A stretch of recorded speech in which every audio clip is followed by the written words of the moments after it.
Nothing makes me feel happy anymore. Why do I feel like I'm literally dying inside while my ex is posting happy photos on Instagram? Why can't I think about anything else? Everything in the day was revolving around that. Oh my God, it's the end. Oh my God, this isn't going to work. Oh my God, everything is bad. What if the problem isn't that you're weak? Hello, and welcome to another episode of the Sabrina Zohar Show. My name is Sabrina Zohar, and I am your host. Welcome back, my babes. We have another week, and this week we're going to hit on something that you guys have written in a lot. And if you don't follow on social at the Sabrina Zohar Show on Insta, this is where I get the questions from you guys of they moved on and I haven't. I don't know how to get over this person. I need the closure. I am freaking out. They broke it off with me. How would they? All of this stuff. I got you, babes. And today we're going to debunk it all. And I'm going to give you guys some tools. I'm going to give you some help. But as always, if you guys need more, this is a pretty major announcement. We are stopping the breakup, the nervous system, and the self-love course. Now, what that means for you guys means that you could buy it right now, and then no one will be able to buy it after September 1st. That's it. And it's only because new things are coming. And we wanted to just keep things fresh and have a finality to some aspects. So if you guys need anything, go join those courses right now. They are going to be yours for life. You still get the unlimited group coaching every single month, but it's just not going to be available for purchase after September 1st or August 31st or whatever the fuck the last day of the month is. So just wanted to give you guys that note. If you need anything, everything's in the link in bio or the show notes. I'm here if you want to work one-on-one, ask a question, or just being here means the fucking world. Don't forget, rate, review the show, leave a comment anywhere you're listening. It means the world, even if it's just a heart on the episode. I cannot tell you how much that helps me, and I'm so fucking grateful. Thank you guys all for being here and supporting and just allowing me to be me so that you can also show up as you. So without further ado, let's get right on into it, shall we? Hey, babes. I know. We all think that we need closure. We all think that we need to have the answer. We all think, I get it. I know. I hear you, my babies, and I know the fucking pain points. But let's talk about some other stuff. And here are some questions you guys asked. He's already with someone new after 3 months, and I'm still devastated. Why do I feel like I'm literally dying inside while my ex is posting happy photos on Instagram? But maybe we should turn this on its head. What if everything you've been told about moving on is wrong? Right? What if the problem isn't that you're weak, which it's not? It's that your brain is stuck in 3 specific neural pathways that can be rewired.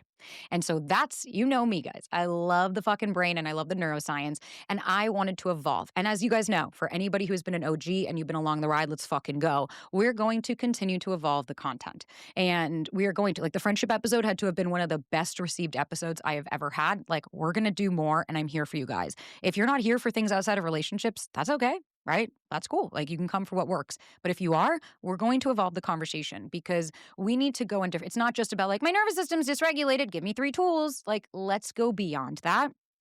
And that's why I'm actually excited, because those courses are being taken away and we're going to now just have the foundation course that'll be available. I'm going to be creating new stuff for you guys. I'm going to be creating new courses. So feel free to leave it in the comments as well. If you're like, oh my God, I would love a course on this, or I really need support with this, that I can do to offer you guys. Because at the end of the day, like, listen, podcasts are great and all of these things, but not everything can just be a free resource or a free guide. Like, we do need to invest. And when you invest in yourself, you're telling yourself, I matter. And bitch, I'll tell you, you all know I've been doing my mold detox. I don't miss a fucking appointment. I don't miss anything because I paid for that shit. I love Dr. Tori. She is saving my goddamn brain and my body and my life. But it really means the world to me because I'm investing in myself, telling myself I matter. Something that growing up, nobody did. So just know all the shit's here for you guys, and I'm excited. So let's go into kind of the 3-system breakdown. So the first system is your prediction engine is broken, right? And that's what we think. So we have something called the default mode network. And we've talked about the default mode, the DMN, right? We've had Nicole, and we're going to have Chris Lee on, and I'm so excited. And his episode is going to be so great. But the default mode network is your brain's autopilot, and it creates internal stories and predictions. That is why our brain goes to that first. And so your brain, remember, when I say your brain is not trying to help you grow, it's trying to keep you safe. What I mean by that is after your developmental stage, after 28, your brain, and even before that, but like your brain is developing, but it's not helping you grow. Your brain doesn't know that right now you're an adult with credit cards and an ATM and, a safety and a home. Your brain and your nervous system are like, nope, they're still a 6-year-old. They're still not safe. They still don't feel good. We need to keep this person safe. And it's like, okay, but is that actually working? And after a breakup or after something ends, the system gets stuck in repetitive loops and it's constantly predicting they will return. And that's why you'll start to feel like, I feel like I'm going fucking insane. And it's like, you're not. Your default mode network is on a loop. It's just hoping like, and honestly, like I was talking about this live today and it kind of hit me this morning was we were talking about, do they always come back? And I was like, for anybody that wants stuff, we've got a short on that on YouTube. So go check it out. But we were talking about that. And I said, you know what? My father always came back. And look where I'm at. My dad did. He always came back at some point. At some point, he would return. But did that mean it was a positive thing? And so that's where I'm like, as a child, we're always hoping, are they going to come back for me? Are they going to come back for me? And hoping that they're going to change. But that doesn't mean that they will. And those repetitive loops, they're predicting they're going to return because your body and your brain are like, I'm only safe if I have them. So I need to figure out how to stay safe and how to get them back. And so there was a study done in Barcelona that the default mode network becomes 40% less flexible after relationship loss. So that's why it feels like you're just stuck on these loops, because when it feels a loss, your brain is going into overdrive to try to keep you safe. It doesn't know what's going on. And if along the lines, losing someone meant I'm not safe or I'm going to be in danger, well, then that could be why you're completely hyperfixated and focused on this person. And so when you guys had asked, I keep replaying the same memories. Why can't I think about anything else? Okay. Well, you want to know why this matters? Because your brain literally cannot imagine a future without them because your prediction system is locked on one story. And again, that's what your brain is doing, because think about it as a kid. If you stuck on one thing of like, no, I'm going to be saved by this. It's not going to be by that. Your brain's like, okay, I got to hold on to it. I got to hold on to it because it's predictive. It's trying to lock in on one story so it can keep you safe. Your brain's not designed to be like, ooh, let me project 17 different things and maybe I could choose the safe one. No, I wish. And so what you could do, so you can force new predictions by doing things you've never fucking done before. And that is called novel input protocol. And so maybe it's, if I always default to when I think of them, I'm going to start spiraling it. Maybe what I do is I'm like, I'm going to go grab an ice cube. And so even, Britt was saying like that you could do, like, if you really want to trick your brain, hop backwards on one foot and try to tap your head. And like do something that feels so weird, because when you do that, you pattern interrupt. And then we can go into story interruption. When you catch yourself in the what if they come back loop, I want you to ask yourself, and what if they don't and that's actually better? We can reframe. What if they don't come back? And what if they don't and that's actually fucking better? We can start to reframe. And what if, here's a crazy thought, what if I meet somebody and my needs are actually met and this is the right person for me, and allowing this person to leave my life made space for the right fucking person for me? What if we reframe our negative and core beliefs into something that actually fucking serves us? Because we have no problem being cheerleaders to our friends, but yet when it comes to us, we want to just attack ourselves and talk shit. And the timeline here, and like, this is like a harsh reality, because I think a lot of people want this like immediacy of like, I don't want to deal with this anymore. It can take 8 to 10 weeks of consistent novel experiences to regain default mode network flexibility. It could take you, and that's why when people ask, how long can it take? I don't know. It also depends on the work that's being done. What are you doing? Are we comparing ourselves to them? Are we starting to create a story and a narrative of like, they moved on because, I knew I was the problem. I knew it must have been me. Okay, so your default mode network is in one space and it's looking for things to reaffirm that. And that's why we're going to start to overplay everything. That's why we're going to start to go back onto those loops, because your brain is going to do anything to prove that right, because that it's like, oh, okay, I proved it right. Now I can keep them safe.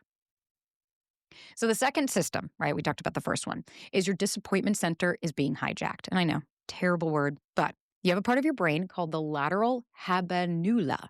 Habenula. I'm going to fuck this up like 20 more times. It was like when Nicole tries to teach me things and I'm like, it's okay. I'll figure it out. We'll just come up with a different name. So the lateral Habenula is your brain's like disappointment center, quote unquote. And so it normally signals when reality is worse than expected. And that's also why, like, after a breakup, you become hyperfixated and hyperactive. You're firing constantly and making everything feel disappointing. And so that part of your brain is just constantly firing off of like, this is the end of the world. This is the end of the world. You're super disappointed. Everything is bad. And it feels like, I had that the other day even. I had a little bit, not like a falling out with friends, but like we had just like a thing, and I could not see clearly. Everything in the day was revolving around the like, oh my God, it's the end. Oh my God, this isn't going to work. Oh my God, everything is bad. And then when I really started, once I processed, and a few days later I came back, everything felt disappointing. Like the whole day, every fucking mess. The fact that when one friend didn't message me, it felt disappointing. And then 3 days later, I had to challenge that, and I was like, no, you were just in your shit. Because then I messaged her and she was like, dude, I haven't heard from you in so long. And I was like, because it just masked it. And then we have something called the cruel loop. So it's a hyperactive Habenula, and then it suppresses dopamine, which is why the world feels gray and hopeless, because when that is hyperactive, you're suppressing the dopamine, which is that reward drug, which is the feel good. And so when your brain is already, it's not like working against you, but when your brain is already kind of not really helping you in that way, that's why things are going to just feel like it's the end of the world and I don't want anything. And I totally fucking get that. But we have to really start to challenge that. And one of you guys had asked, nothing makes me feel happy anymore. Even things I used to do and love feel fucking pointless. This isn't depression, right? And I mean, I'm not going to diagnose, but please, if your doctor has diagnosed you with depression, of course, follow that. But if you're describing that specifically after a breakup, right? It's not like I feel hopeless in life, which is totally normal and real. This isn't depression. It's a specific brain circuit stuck in the disappointment mode. Your reward system is offline. And so again, when you're not getting the neurotransmitters that you need, that's why you're going to feel even fucking lower. And so something that you could do is something that's called the micro reward reset. So start with tiny wins. Your Habenula. Can I do this? Habenula. I can do this, y'all. The tiny wins that your Habenula can actually register, right? So maybe it's like a 5-minute task. Maybe it's drinking water. Maybe it's going for a walk. Do something that your reward system can actually be like, oh, I did do something well today. Then we need to kind of look at like expectation lowering. I need you to deliberately set the bar so low that you can't be disappointed. So the goal might be get dressed, get out of bed, brush your teeth, use the bathroom. Not, I need to feel better. Because when you're like, I need to feel better, your brain's like, great. How are we going to do that? Are you going to give me the drugs, right? Are you going to give me something? And so if you're feeling like, oh, I'm just so down and I can't get up, it's like, that's okay. Maybe it's just sitting up straight. Maybe even in a journal, we can say, like, I remember when my ex left me and I was a fucking shell of a human. I would celebrate the days where I was like, oh my God, I ate something today. Or, oh my God, I went through a day where I didn't attack myself. Holy shit. Something that I was like, that was big for me. But I want you to do it so low that you're not going to disappoint yourself. I took 3 steps today. Okay, unless you literally didn't leave bed and you're fucking Papa Joe from Willy Wonka. It's like, unless you're not leaving, do small things. Those are small wins, because those are small wins that your brain's like, oh, okay, I'm not a total fucking worthless piece of shit. I am doing this well, because you're not. And let me remind you of that. This episode is sponsored by Function Health. Guys, this one is really, really important, and I need you to listen because your mood isn't random and it's not always about stress. This one hits me directly and close to home. Sometimes your genes are pulling the strings. So there's a gene called the MTHFR that helps your body process folate, a nutrient essential for making DNA. And it can also disrupt how your brain makes the neurotransmitters that keep you steady and clear-headed. So here's how it actually works, because yours truly has the MTHFR gene mutation, and I found that out through Function, and it has been a game changer. So MTHFR converts folate into its active form, which your brain needs to make serotonin, dopamine, and norepinephrine. So variants in the gene can disrupt methylation, a process that clears out homocysteine, a compound that fuels inflammation as it builds up. So too much homocysteine can damage blood vessels and has been linked to depression, anxiety, and cognitive decline. So some other signs you have the MTHFR mutation might be fatigue and low energy, anxiety and depression, migraines and chronic pain. But the good news is you can measure it and do something about it, which is why I love Function. Guys, this has been such a game changer for me personally. I may have mentioned this before, but both my sister and I have the MTHFR gene mutation. It doesn't mean you're broken, baby. It means that with the right inputs like methylated B vitamins and folate-rich foods, they might help your brain work better because, baby, your mood isn't random. Your genes are talking. So let Function help listen. Guys, this is a huge opportunity. You can learn more and join using my link, and the first 1,000 people get $100 credit towards their membership. So visit www.functionhealth.com/Sabrina or use gift code Sabrina100 at sign up to own your health, baby. Again, sign up using my link and you get $100 credit towards your membership, the first 1,000 people. So that's functionhealth.com/Sabrina or use gift code Sabrina100 to sign up to own your health. Something that's really important is social oxytocin. Time with friends releases good oxytocin that dampens the habanella activity. You know what? We're going with habanella, like habanera. Habenula. And so go out. That's why I'm saying, like, go out and be with your friends. Go out and do things, because it's the timeline here is like it could take 6 to 8 weeks to recalibrate your disappointment threshold. And that's why I'm saying, like, a lot of these things, everything feels like the end of the world of like, oh my God, and then this. And it's like, and I've had that. I have had that where like I get bad news for one of the day, like something in the day, that everything in the day is like, nope, that's it, black cloud. until I stop and I'm like, actually, wow, that was a win. Like I ate 3 meals today. And for me, it's actually pretty major. I'm not gonna lie. I don't really eat. That's why like I fucking love like Green Chef and all the different sponsors that we have that have meal deliveries because like that's huge for me. And if I don't eat, then I don't get my nutrients, then my blood sugar's off and it's like, oh, look at us. So let's go into the third system because I want to make sure that we're actually hitting on things that I don't think the average person really talks about this of like why I need all that. And we all know, like the whole closure thing is a fucking fallacy and a myth, but your bonding chemistry is in crisis mode. And that's something really real. And so it's called the oxytocin paradox. So instead of dropping after a breakup, oxytocin spikes as your brain desperately tries to repair the broken bond. And so then think about it. If you're getting all this oxytocin, which is the attachment, the go to them, and then your dopamine is being completely depleted, which is that reward drug, that's why you're like, I need them even more, but you're not feeling satisfied by anything because you're not getting anything out of it. And so then we have the result is more obsessive thoughts. You're compulsively checking and like kind of a tribal like us versus them thinking about their new life. Like they must have moved on. They must be so happy. They must be doing all this. And one of you guys had asked, I keep checking their social media, even though it hurts. Why can't I stop? Well, here's the reality. Can't, not the word I would say. I would say this is a more of it's still a choice, right? But you're not weak-willed. It's not like, oh, I literally can't. It's that your bonding chemistry is literally in emergency repair mode and is trying to rebuild a connection that no longer exists. And that's why it's constantly going in. Because again, as a child, if that felt familiar, that you were always trying to reconnect things that were broken, you're going to do that in your adult life. And so something that you could do is redirect the oxytocin. I want you to channel that bonding energy towards people and new activities instead of trying to fix the old relationship. And so maybe that means like I'm going to go out. Like for me, when I moved to Venice, I could have just sat and cried over all the things that didn't work. But I was like, no, I found a new studio and I went to that. I found a new hike club and I went to that. I interjected myself into the community so that I could, instead of focusing on wasn't working, I could focus on what was to come. And maybe we go cold turkey like I did when I went through my whole entire like fucking redo. I went cold turkey. So maybe we do a no social media contact for 30 fucking days to let your oxytocin levels normalize. And same with your all the other neurotransmitters. Your dopamine is going to be depleted. You're going through a withdrawal like drugs. And that's why if you haven't joined, right, if you need it, get it now, baby. It's the breakup course before it's gone. But that's what we say, 30 days of a withdrawal. And don't worry, guys, I'm going to create new courses. I just want to be able to hit pain points that you're actually going through. And I think that we could do different things. So like I said, feel free to comment here of like, oh my God, I'd love a course with this. Like, holy shit, that would be so helpful. Helps me to know where you guys are at. I just want to be able to meet you where you are. Like I said, as always, join the foundation course. The foundation course is really where we lay the groundwork of like what's to come. So if you're dealing with a breakup and you're like, I'm fucking ready, that is the perfect place to start. I'm telling you.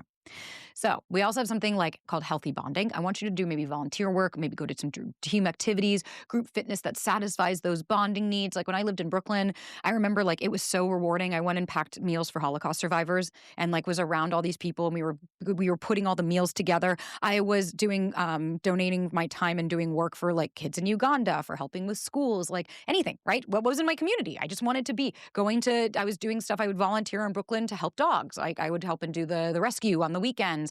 Whatever you could do something that, even like I said, group fitness, do something that makes you feel like you're part of a group and not completely away. Because it can take about 4 to 6 weeks for your oxytocin systems to stop the crisis signaling. And that's what I mean by like, we have got to see about it's going to take you time for these systems to acclimate. So please don't think that you're behind.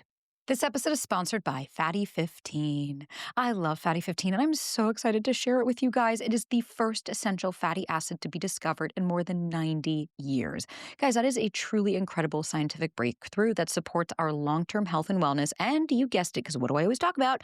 Aging and longevity. Fatty 15 has been a game changer. And so what I love about it is Dr. Stephanie Van Watson discovered the benefits of C15 while working with the U.S. Navy to continually improve the health and welfare of aging dolphins. So this is based on over 100 studies. We know that C15 strengthens our cells and is a key longevity-enhancing nutrient, which helps to slow biological aging at the cellular level. In fact, when our cells don't actually have enough C15, they become fragile and age faster. And when our cells age, our bodies age too. you. Oh, guys, I love it. Fatty 15 is one simple pill. You take it in the morning, and the best part, it has 3 times more cellular benefits than omega-3 or fish oil. And it's 100% pure C15 supplement. It's vegan-friendly, free of flavors, fillers, allergens, or preservatives. Y'all, Fatty 15 is clinically proven to raise C15 levels, resulting in lower cholesterol levels, healthier liver function, improved gut microbiome health, and improved red blood cell health within 3 weeks. You guys, join now. Fatty 15 is on a mission to optimize your C15 levels to help you live healthier and longer. You get an additional 15% off their 90-day subscription starter kit by going to fatty15.com/Sabrina Zohar and using code Sabrina Zohar at checkout. Again, y'all, 15% off their 90-day subscription starter kit by going to fatty15.com/Sabrina Zohar and using code Sabrina Zohar at checkout. This is an ad by BetterHelp. Y'all, it feels a lot lately, doesn't it? There's advice for literally everything. Cold plunges, gratitude journals, screen detoxes, but how do you know what actually works for you? There is an inundation, trust me. As somebody who is on the internet, I see it, I know, I ingest it, and it's really important to have trusted resources, and talking to a live therapist can get you personalized recommendations and help you break through the noise. Therapy changed my life. Again, I've been on BetterHelp since 2018, right when my breakup took place, and it has literally changed the game for me. I have gotten to know different modalities. I've tried different therapists. And what I love is with over 30,000 therapists, BetterHelp is the world's largest online therapy platform, having served over 5 million people globally. Y'all, my favorite part, it's so convenient. You can join a session with a therapist at the click of a button, helping you fit therapy into your busy life. Plus, you can switch therapists at any time, which I love.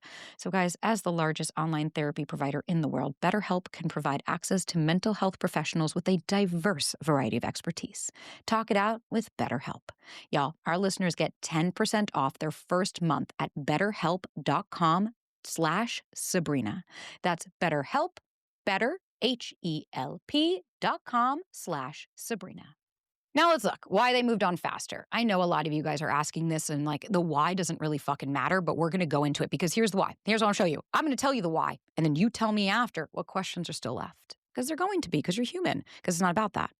So we want to look at the different attachment styles, I think. So when we have an avoidant attachment, like it's probably the likely style of the person that moved on quickly. So the advantage for them is that the default mode network doesn't get stuck in loops. The Habenula doesn't become hyperactive, and then oxytocin doesn't spike.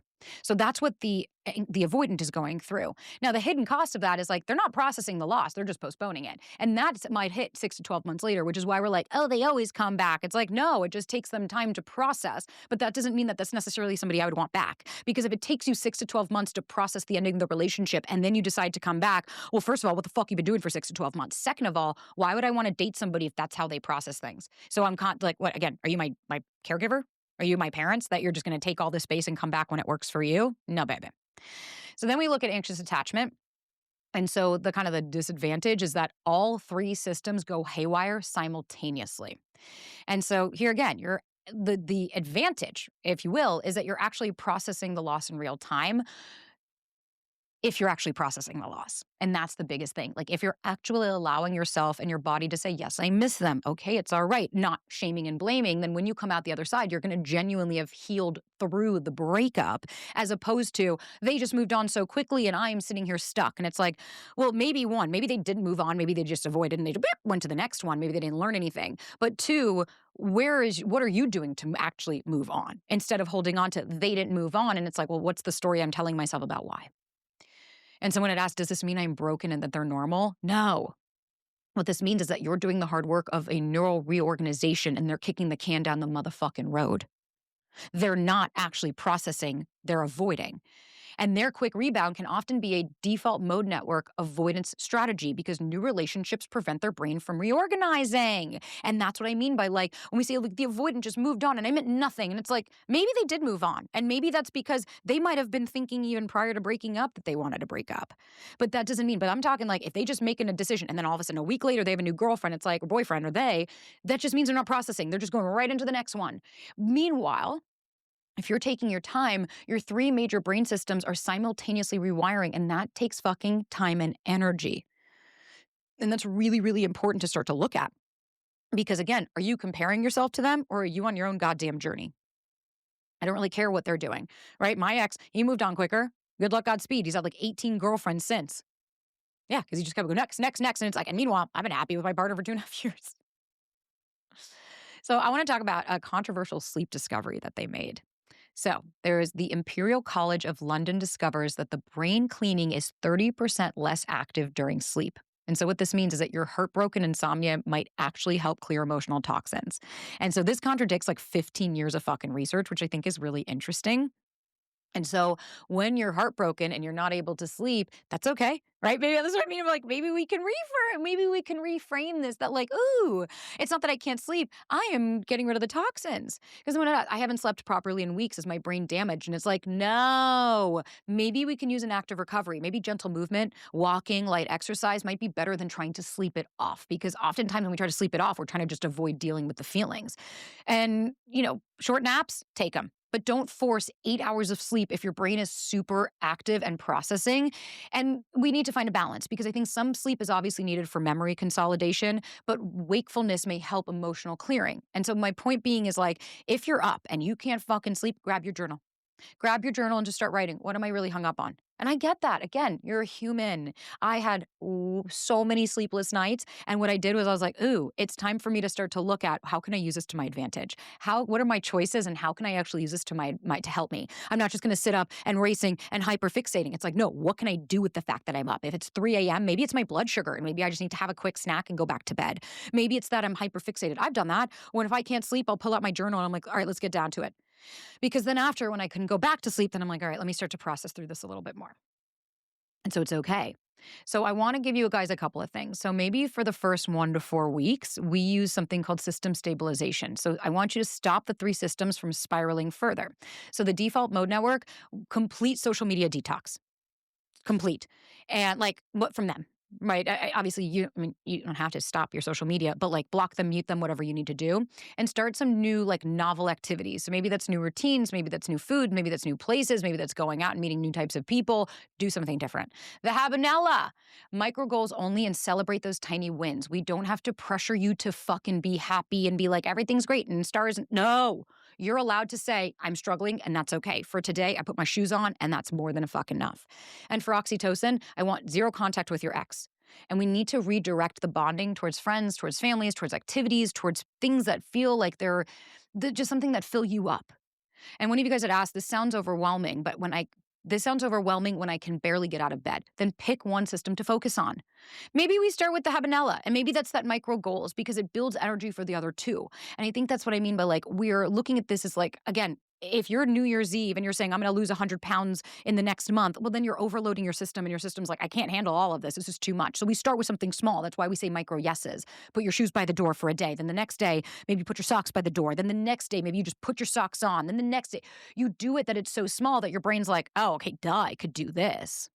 This episode is sponsored by Nutrafol. I don't go a day without taking Nutrafol. That will be on my tombstone, I swear. I cannot live without my Nutrafol. Before I took it, my hair was thinning, it was shedding. I had so many hair issues. I literally could not grow it past like my shoulders without it just being so damaged and fried. It was wild. And what I love is Nutrafol has a proactive approach and it targets root causes. I have seen such an improvement in my hair growth. I've had a huge decrease in shedding, visible thickness, all while taking Nutrafol. It's clinically tested formula, so you don't have to worry about it. And you take 4 pills a day with a meal. My favorite, though, is they have different formulas. So they have women's vegan, women's balanced, postpartum. I've personally been taking it for about 2 years, and I just feel so much better. I have so much more confidence. And like you guys know, my hair is my thing. And I love it, and I love Nutrafol, and I love the supplementation, everything about it. It is physician formulated, clinically tested, and recommended by dermatologists. It's my favorite. And y'all, Nutrafol is the #1 dermatologist recommended hair growth supplement brand trusted by over 1.5 million people. You can feel great about what you're putting into your body since Nutrafol hair growth supplements are backed by peer-reviewed studies and NSF Content Certified, the gold standard in third-party certifications for supplements. Y'all can see thicker, stronger, faster-growing hair with less shedding in just 3 to 6 months with Nutrafol. For a limited time, Nutrafol is offering our listeners $10 off your first month subscription and free shipping when you go to Nutrafol.com and enter the promo code Sabrina. Find out why Nutrafol is the best-selling hair growth supplement brand at Nutrafol.com. Again, that's spelled Nutrafol.com and the promo code Sabrina. That's Nutrafol.com and the promo code is Sabrina. Then we go into week 5 through 8, which is my kind of that system recalibration. And we're trying to train the systems to work in healthier patterns. So for the default mode network, maybe that's structured reflection. Again, that's why journaling, what I learned, not what went wrong or what I'm doing wrong. Can you future plan? And you start to do things of like, what do I want my life to look like? Where am I going without this person? And I'm excited about that. For the Habenula, we need to gradually increase goal difficulty. So that's what I'm saying. So maybe it was get out of bed, and maybe now it's get out of bed and go brush my teeth. Then it's get out of bed, go brush my teeth, put my workout clothes on. Right? So we can celebrate the progress and we can notice those small pleasures returning of like, oh yeah, I do really like going for a walk, or I do really love going to get matcha in the morning. And then for oxytocin, we need that healthy bonding activities, social connections, maybe helping other people. Like, what can you do that's outside of you so that you can connect? Now, if we're going to go into the 9 to 12 weeks, that integration, now all 3 systems are working together in new patterns. So for the default mode network, we're creating new life stories that don't center on the ex, and we're imagining exciting futures. So for me, it might be like when I was with my ex, I was like, wow, I don't need my ex in order to achieve this. I'm going to build my business, and I'm going to be able to travel, and I'm going to meet new friends and family, and I'm going to do things, and I can't wait to meet a partner that does actually satisfy my needs. We want to get excited about what's to come so that we can create new stories that exist without this person. And that's where I think a lot of us get stuck. Of like, I can't be without them. And what am I going to do without them? And it's like you're putting this person on a pedestal that your life is only okay with them in it. It's not. Then if we go into the Habenula, normal reward response is returning, and you're able to feel genuine happiness of like, man, I'm so happy I worked out. Man, I'm so happy I went to go see my friends. And same with oxytocin. You're ready for healthy bonding. Maybe friendships first, but eventually you'll go into the relationships. And you guys said, what if I'm not better in 3 weeks?